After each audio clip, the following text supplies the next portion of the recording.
Extroverted Ascetic Monasticism, an arm's length, skeptical circumspection towards the ways of the world. By what Jean Paul Sartre wrote in his essays on engagement, the ethical and moral imperatives for an individual, he left open the option for there being a conscious to de facto estrangement of the individual with their temporal setting. By openly and more than passive-aggressively declaring verbally or by your explicit intent by your action, the individual demonstrates an activism extrovert qualified by self-limiting detachment asceticism for precepts of ethics monasticism. And what is it to be an ascetic monastic? An extroverted ascetic monastic. Part of it can be found in the Bhagavad Gita,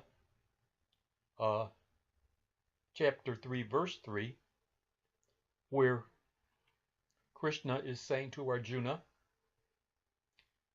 "And the path of unselfish work, karma yoga, for the active, one does not attain freedom from the bondage of karma by merely abstaining from work. No one attains perfection by merely giving up work, because no one can remain actionless even for a moment. Everyone is driven to action, helplessly indeed, by the gunas of nature, our physiological needs. The deluded ones who restrain their organs of action by mentally dwelling upon sense enjoyment are called hypocrites. The one who controls the senses by the mind and intellect and engages the organs of action to nishkama, karma yoga, is superior. O Arjuna, perform your obligatory duty because action is indeed better than inaction. Even the maintenance of your body would not be possible by inaction. Human beings are bound by karma other than those done as yajna, sacrifice. Therefore, O Arjuna, do your duty efficiently as a service or seva to me, Krishna, free from attachment to the fruits of work." And let us turn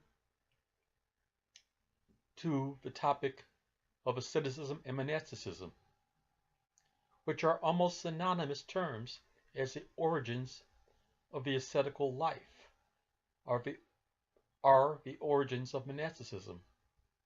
Asceticism, from the Greek askesis, practice, training, or exercise, describes a system of spiritual practices designed to encourage interior vigilance so as to combat vices and develop virtues by means of self-discipline and self-knowledge in the context of seeking God.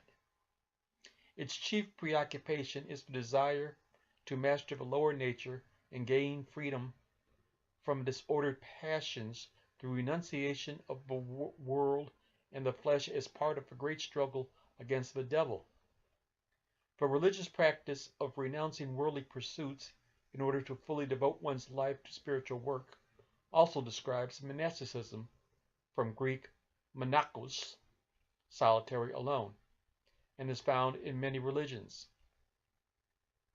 Asceticism was practiced in biblical times, and events like the temptation of Jesus in the wilderness and the lifestyle of John the Baptist in the desert were later regarded as helpful models, but monasticism became the leading representation of asceticism.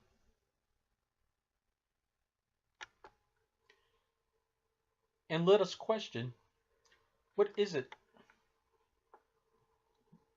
as far as the engagement of an extroverted ascetic monasticism?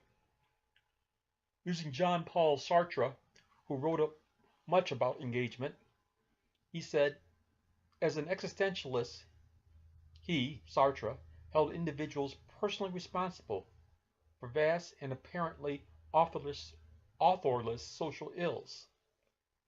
The chief existential virtue, authenticity, would require a person to lucidly examine his or her social situation and accept personal culpability for the choices made in this situation. Unlike competing versions of Marxism, Sartre's existentialist Marxism was based on a striking theory of individual agency and moral responsibility.